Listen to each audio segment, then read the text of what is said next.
We're here and we're awake.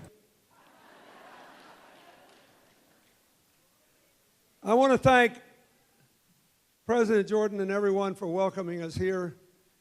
Some of you of a certain age will remember that it was at a community college in New Hampshire that I was the first president ever to deliver a commencement address to a community college. I love these places, and I'm glad to be here.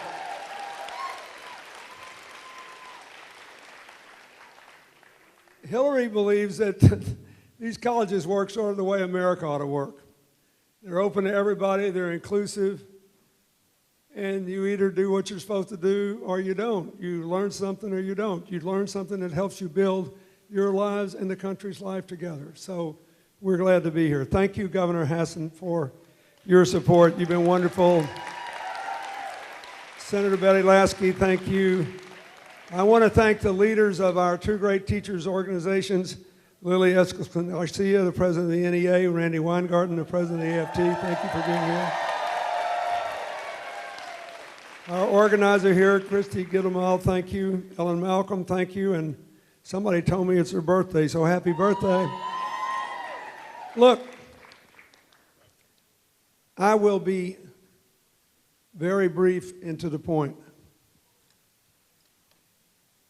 We are having a big debate in America full of anger, anxiety, and apprehension because it takes a long time to get over the crash that happened 8 years ago, and because the country, with the exception of the 1990s, has been growing more unequal for a very long time. And we are now in a position to actually do something about it.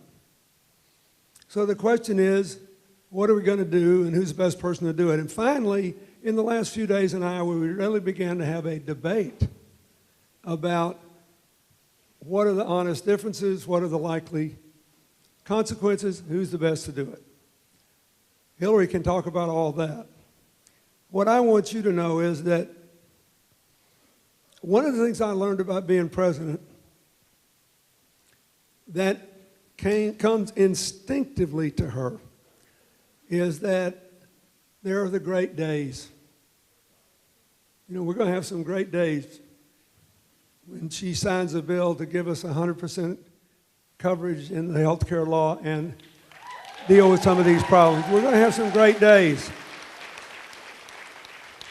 When you sign that legislation to make America the world's leading country in creating a new economy based on clean energy jobs and modernized infrastructure, and when we make college affordable for everybody and debt manageable and everybody gets to pay back as a small fixed percentage of your income. There'll be some great days. There'll be some tough days where something happens terrible to somebody in America or around the world. And then there are all the other days. In other words, the life of a president is like your life. There have been great days, there have been tough days, then there are all the other days. You got to show up every day, every single day, and make something good happen. I believe she's the best qualified person for this moment in history that I've ever had a chance to vote for. And I believe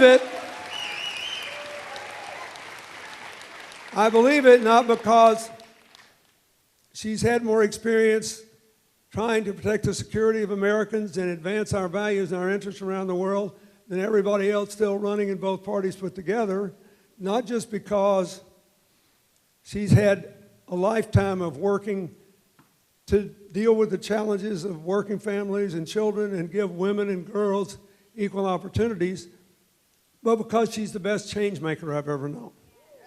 Now, being a change maker is different from holding a certain public office. It means in or out of office, you get up every day and figure out how to make something good happen.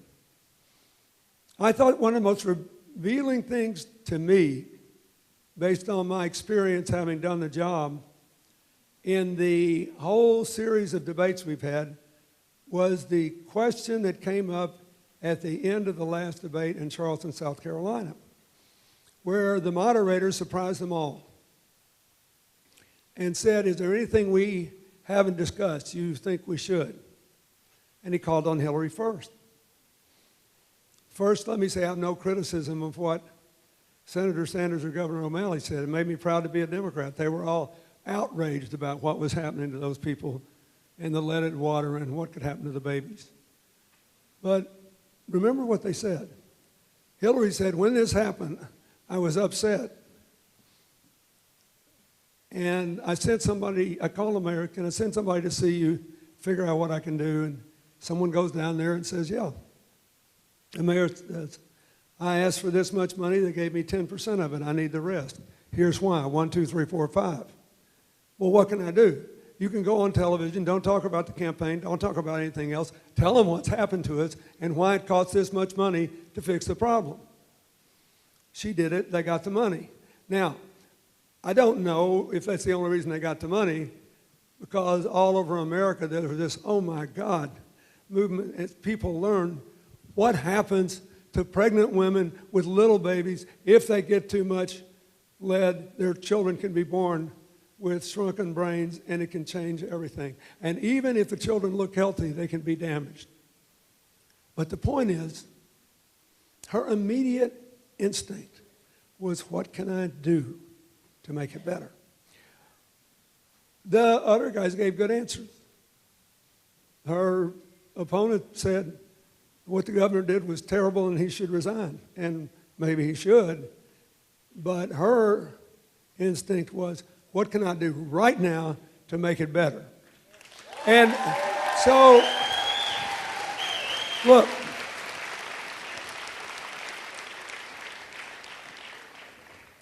next month will mark the 45th year since I met Hillary. When I met her, I was amazed at how she sort of zero in on things and make something good happen.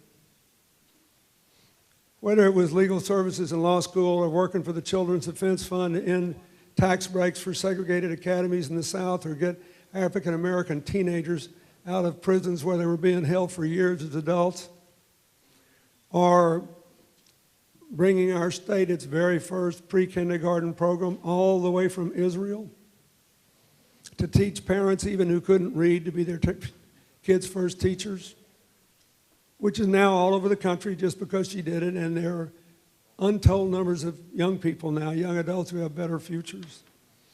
Or redoing the education standards in our state at a time when a national expert said we had the worst schools in America. And then I came to New Hampshire and asked you to vote for me, and I said, one reason you ought to vote for me is this guy who said we had the worst schools in America said we now have one of the 2 most improved school systems in America. She did that. She'd never been elected to anything when she did this stuff.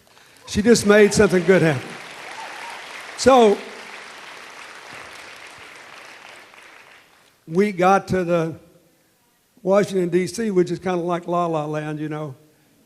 Basically, a good rule of thumb in American politics is the further away you are from the nearest community colleges, the crazier politics gets. I mean, look, you really do work the way America should. What's the problem? What's the opportunity? Seize the opportunity, solve the problem, do it together, get the show on the road, go, go, go, go. That's what America needs.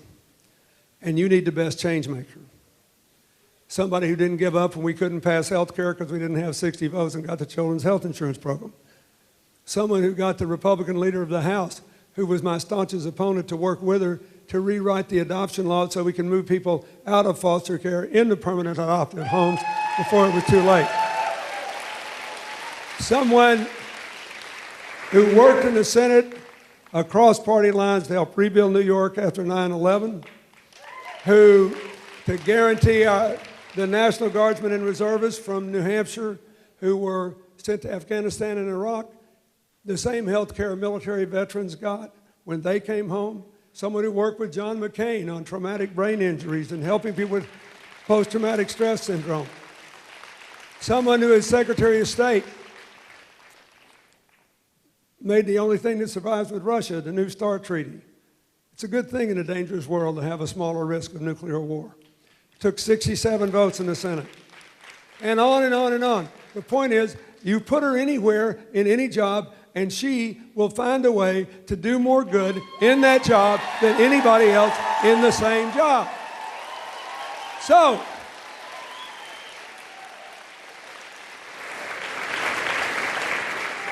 you have to decide who's got the right position on the issues and who's the right person to make change. All I know is, at the end of the day, when I walked out of the White House, the only thing that mattered to me were people better off when I quit than when I started, did children have a brighter future, and where we're coming together.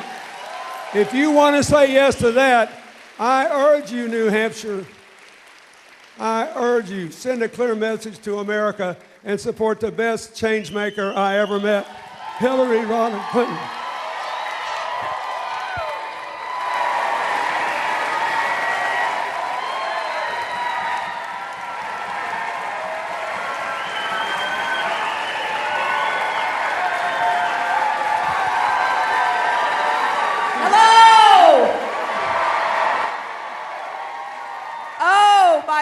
It is great to be here with all of you, and I am so thrilled that I'm coming to New Hampshire after winning Iowa. I can tell you, I've won and I've lost there. It's a lot better to win, and it's also a great tribute to the organization and my supporters there. And we're bringing all that energy, all that excitement, all that determination right here to New Hampshire, where we're going to work hard up until the primary next week. I am so grateful for all of you, every single one of you who are here this morning to kick off this last phase of the primary campaign here in New Hampshire.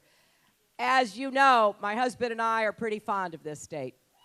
We have made friends starting back, oh my gosh, in 1991, who have been with us year after year. They are people we care about, people we know are making a difference in this state. I just got to give your governor a big hug as she was heading out the door, and I am absolutely thrilled about her campaign because we need Maggie Hassan in the United States Senate.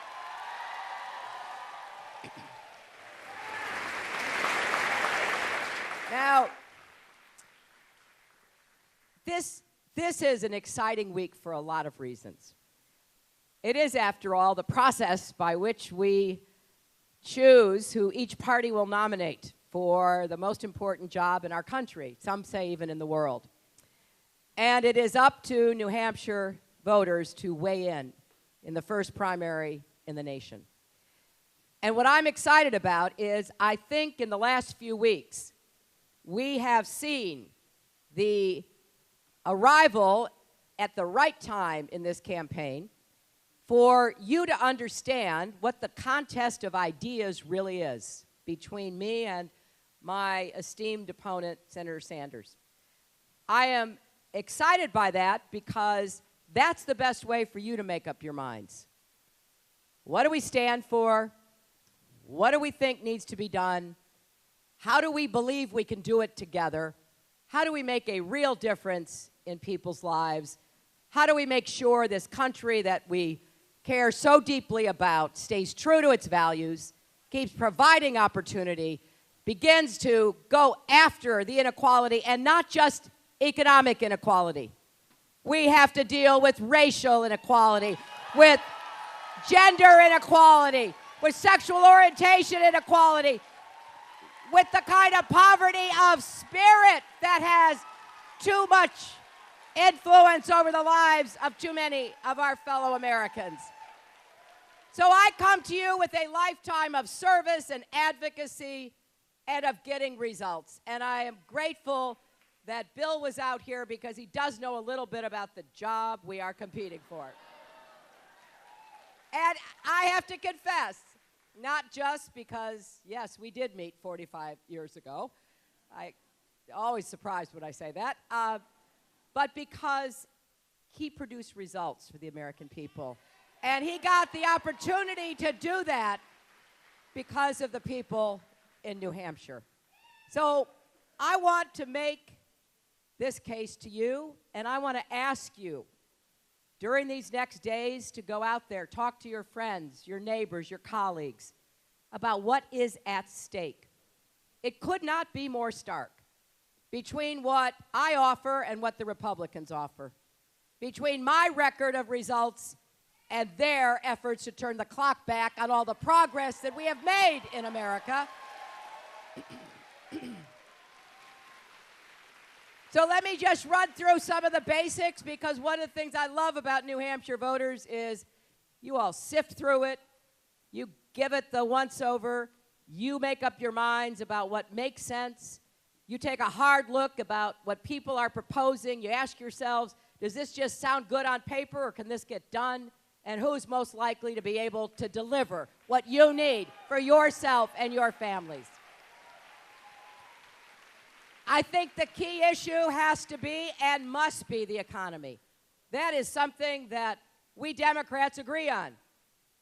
You know, we believe that we've got to get the economy producing more good-paying jobs and raising incomes again for everybody willing to work hard, do their part to get ahead and stay ahead. And I think it's fair to point out that the facts are on our side. The Democratic Party produces presidents who improve the economy and give more Americans a chance to live up to their dreams.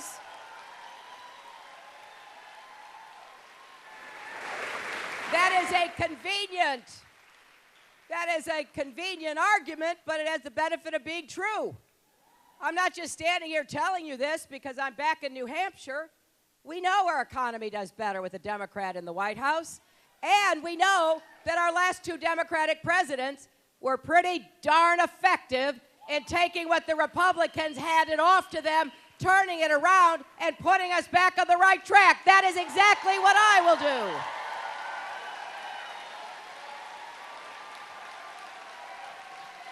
Just a little brief history period here, because I do think it matters what we've accomplished in the past. That's how you can judge us. That's how our party can be judged. And when my husband became president, he inherited a recession. He inherited the quadrupling of our national debt and a deficit.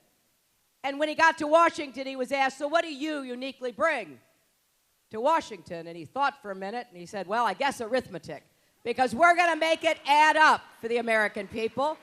And that's what happened. After 8 years, 23 million new jobs.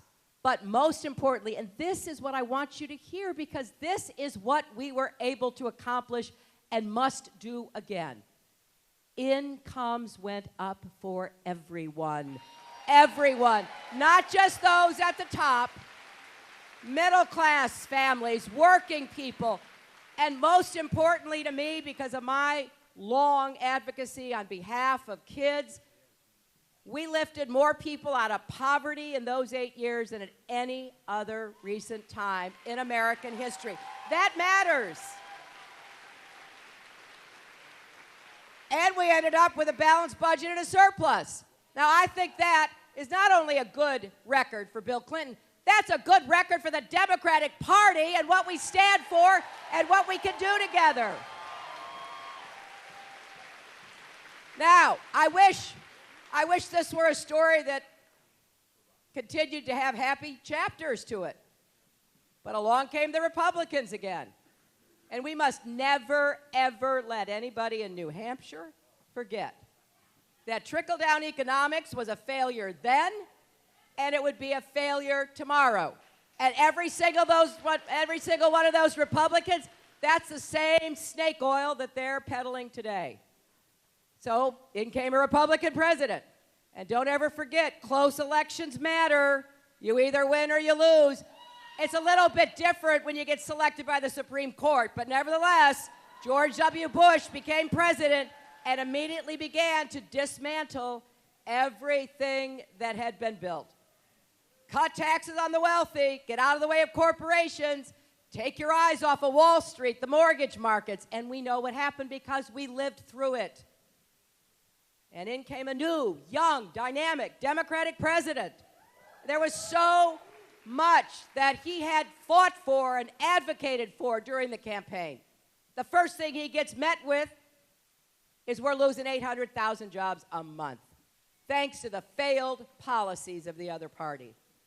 So I remember talking to the president-elect when he asked me to come to Chicago right after the election, and he wanted to ask me to be Secretary of State, but before we got to that, he just said it's so much worse than they told us, and it was.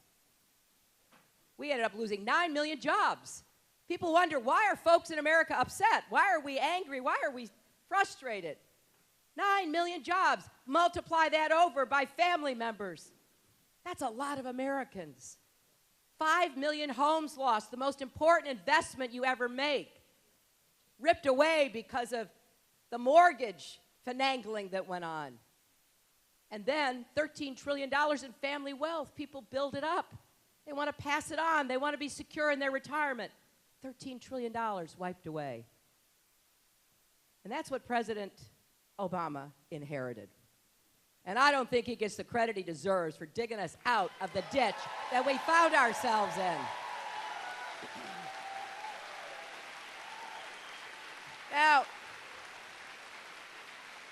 I know there are those who said, oh, he should have done more, he should have gone harder, he should have gone farther. I watched it up close. I was in that cabinet. I watched him save the auto industry and the millions of jobs that went with it. I watched him push through the toughest regulations on Wall Street since the 1930s. And I watched him achieve the Affordable Care Act to make sure that Americans have access to quality, affordable care. Now, where I come from, that was a lot of good work, my friends. That was an incredible accomplishment. But we have more to do. Let's not let the Republicans cast a pall of collective amnesia over America. Honestly, I listened to them talk about cutting taxes on the wealthy. In fact, one of them said recently, the problem in 2008 was not too little regulation on Wall Street, it was too much regulation on Wall Street. I listened to them. I watched them voting to repeal the Affordable Care Act. Make no mistake, we are in a fight to the finish about whether or not we're going to build on the progress we have made or watch it get ripped away. And New Hampshire is going to have to decide who can go toe-to-toe with the Republicans to make sure they don't wreck us again.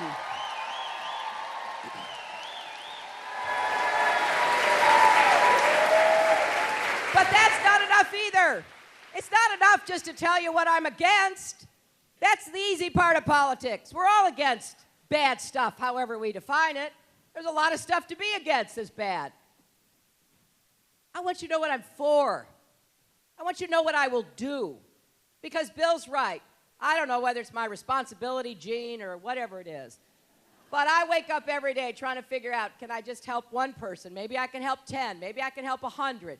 Because I am blessed. I know that. And I am grateful. But I also feel compelled to do everything I can every single day to help as many people as possible. And that's what I want to do as your president. So let me just tell you. Number one, job one, more good jobs. With rising incomes, the American people deserve a raise and they haven't had one. Now what are we going to do? Well, I think there's some things the government can and should do. We need more infrastructure jobs, our roads, our bridges, our ports, our airports, our rail systems. We could put millions of people to work, good jobs, they can't be exported. And we could make our economy more competitive. And I am looking forward to coming up with some ideas that both work with Congress and go around Congress, like a national infrastructure bank, where we've got public and private dollars going in to make us a more competitive economy, and not just with the physical infrastructure, virtual infrastructure. It's time we finally got high-speed, affordable broadband internet coverage to every single part of this country. That's an economic issue. And I'll tell you, I'm one of these people who believes we can have a manufacturing base in America.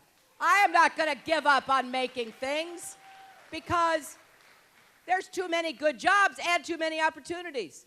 I've been to community colleges like this one in New Hampshire. I know what you're doing to help prepare people who are young and maybe not so young for the jobs of the future. And I want to be a good partner for you to do that. And I want to change the tax code, which still gives incentives to businesses to move jobs overseas, build factories overseas, instead of helping us upgrade our manufacturing, bring new advanced manufacturing right here to New Hampshire. I've had the best time visiting so many places in this state, but here in Nashua, I went to W.H. Bagshaw, a venerable manufacturing company, been around more than 100 years, right, Billy? I think it's been here forever. In addition to literally machinery they had 100 years ago, they have some of the most advanced computerized machinery because they're keeping up with the times, and they got some help during that Great Recession because they needed it. And the dozens of people working there and their families are so grateful that they did. We got to do more of that. We need good work that gives people the dignity, not just the income, as important as that is, as essential as that is, the dignity of feeling they're contributing to our society. I want more people to believe, once again, they're valued because of what they can do for themselves and others. And then the fastest way, the best way to get new jobs is to finally combat climate change by really going after clean, renewable energy.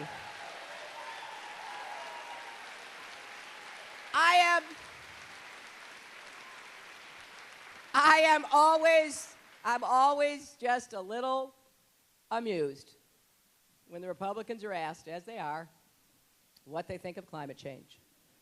And then they say, I don't know, I'm not a scientist. You've heard that, right? I mean, I've gone across the country trying to answer that question for them. I've said, you can remedy this by going to talk to a scientist. You can go to the university. You could come to the community college. You could go to a lot of high schools and talk to science teachers, and they will explain climate change to you and what we should be doing.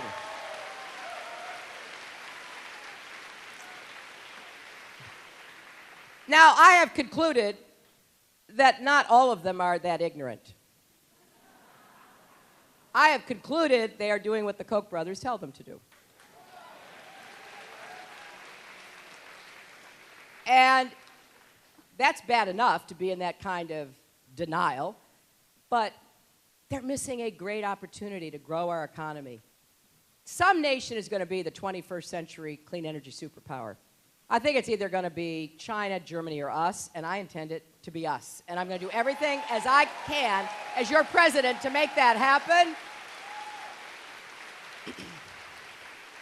And I've set some big goals.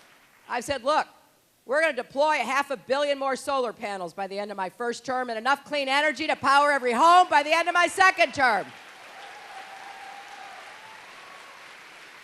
And I was very proud to be endorsed by the League of Conservation Voters because they know what we can do and what we must do. But I'm most excited by seeing us begin to really set some big goals in America, have some positive energy around what we can do with energy, and let young people feel that they have a future to help pave the way. That's what I want to see. More STEM in schools, more young men and women working as engineers, more young people understanding this is the challenge of our time. And if we put our minds to it, we can do this. We can overcome the denial. We can overcome the special interests. We can overcome the oil lobby. We can do this. But we need leadership that understands it, makes it a priority, and actually accomplishes it. And let me say, I want to be, as I've said here many times, said it at Smutty Nose one day. For those of you not from New Hampshire, that's the name of a beer company. Pretty good, too. I said, I want to be the small business president. because that's where most of the jobs still come from. And we need to do more to support small businesses, get them the credit they need to get them started and get them growing. Now, the two fastest ways to raise incomes are raise the minimum wage, which is too low. People can't make a good living. They can't get themselves out of poverty. And finally, guarantee equal pay for women's work.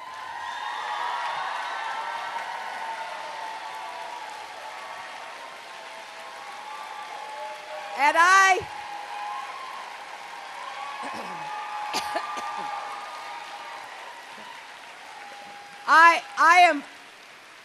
am so adamant about this, and I'm thrilled that we have some of the great women leaders of our time here with us today.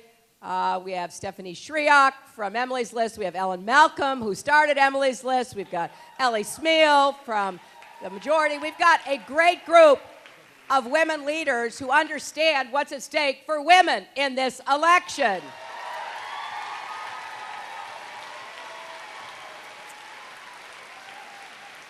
And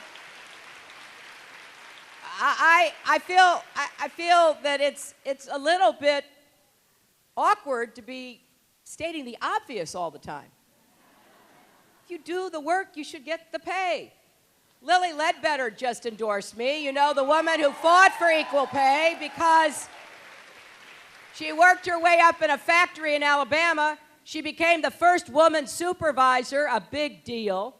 She worked just as hard, got just as good evaluations, and then one day by accident, she discovered she'd never been paid the same as her fellow male supervisors.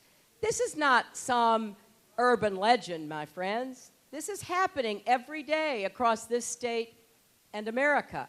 It's bad for women because it's unfair fundamentally. It's bad for their families because it cuts into family incomes. And it's bad for the economy. We are a consumption economy. We need more money in people's pockets to make sure that we're building a better future of good results economically.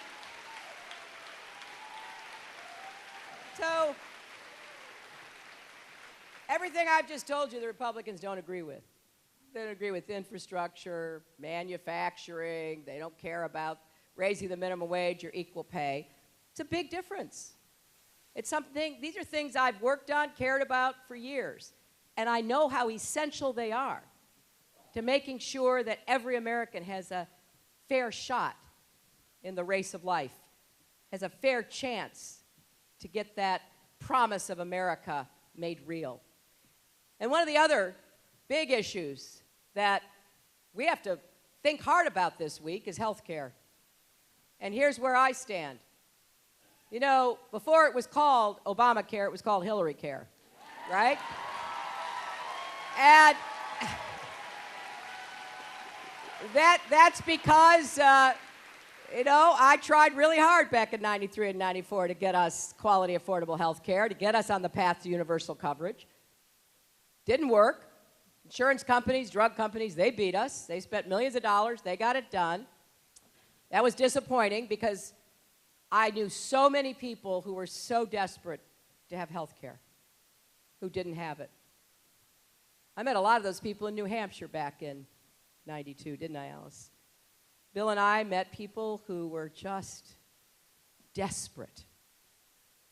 They had pre-existing conditions, couldn't get insurance, had prescription drug costs they couldn't afford.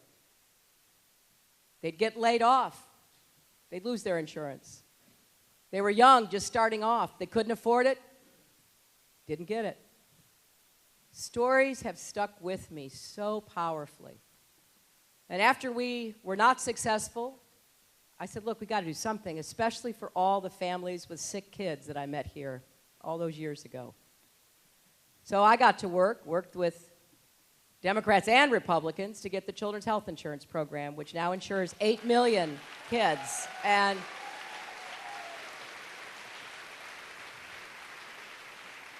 I meet these families here in New Hampshire. I meet them because they come up and they thank me. And I say, don't thank me. This is what a country is supposed to do for people. who need the help that you needed all those years ago. Don't thank me. But you can understand why I was so thrilled when President Obama passed and signed the Affordable Care Act. We as Democrats, we have been fighting to get on the path to universal health care coverage since Harry Truman. We finally have the base that will enable us to get there. But there are very different responses. On the one hand, the Republicans, they've voted to repeal it 62 times. They sent a repeal to the president's desk. Thank goodness he was there. He vetoed it. But a Republican president and a Republican Congress will repeal the Affordable Care Act as fast as they possibly can, if that were to happen. Thank you. Thank you. But I want you to know I'm not satisfied. I'm not satisfied with what we've got. We've got to improve it. We've got to get out-of-pocket costs down, co-pays, deductibles. We can't let that interfere with people being able to exercise their right to health care. We've got to make sure the insurance companies, which is exactly what the Republicans would do, don't take it over again, tell you you're out of luck with a pre-existing condition. We've got to keep young people on their parents' policies until they're 26, which has been such a lifesaver for them. So I've laid out an agenda about how we go from where we are now, 90% coverage, the highest we've ever had, right? 90% coverage to 100.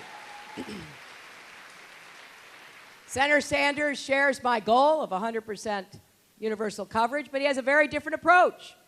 He wants us to start over. He wants us to begin another contentious national debate about what to do with health care. And I just fundamentally disagree. I don't want us to go back into gridlock. I want us to be curing people's diseases, helping get their prescription drug costs down. People can't wait for another debate. And besides, I think it's a lot easier to get from 90% to 100% than from 0 to 100%. So I will continue to defend the Affordable Care Act, but to tell you what we have to do differently. And one area in particular is getting prescription drug costs down. Because what we're facing today, we are facing skyrocketing drug costs. And there are a number of reasons for it.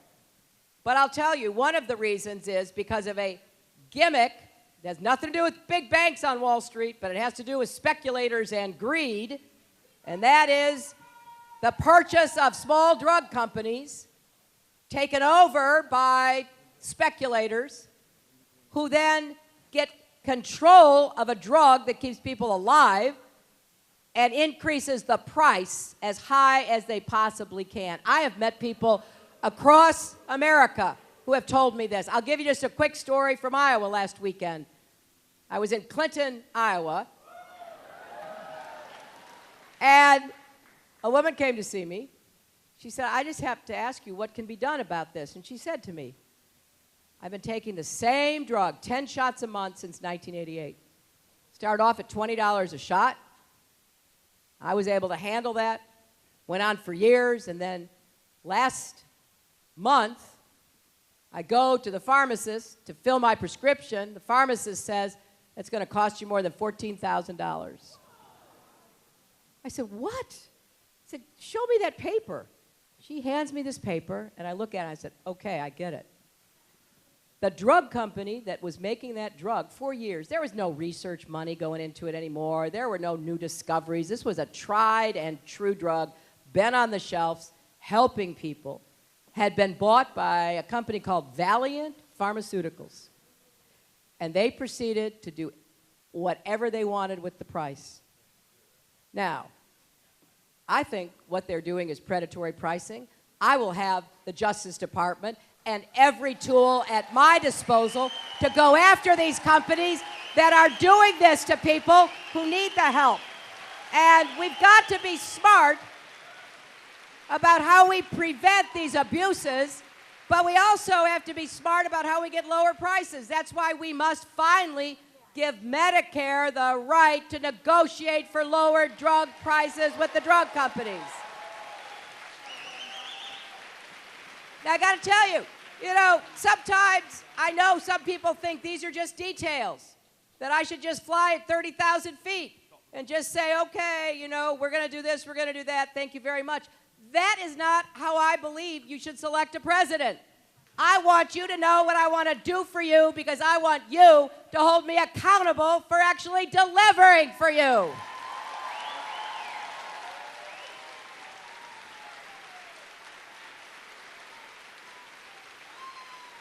And I'll tell you something else. I think there is a lot of good work we can do in education, and I am proud to have teachers and educators. Thank you, NEA. Thank you, AFT. Thank you, New Hampshire. Because I do believe that relationship with the teacher is so critical to a child's learning. And I think it's time we started supporting teachers, not scapegoating teachers in America.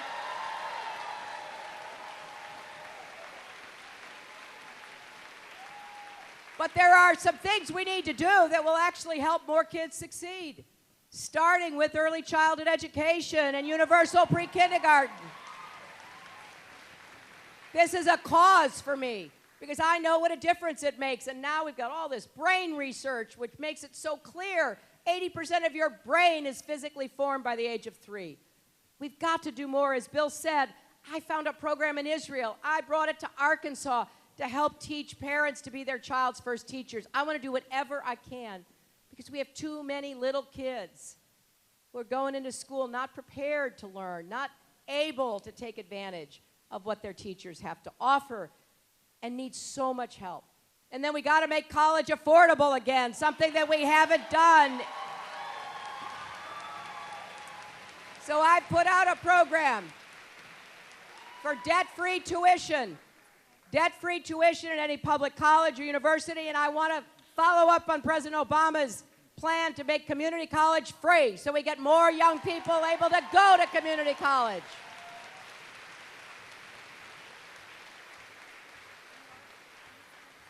And we are going to take on the student debt problem. We're going to help you refinance your debt, save thousands of dollars, and we're going to help you move into repaying it based on your income, not a fixed interest rate, which is what is suppressing the earnings and opportunities of young people.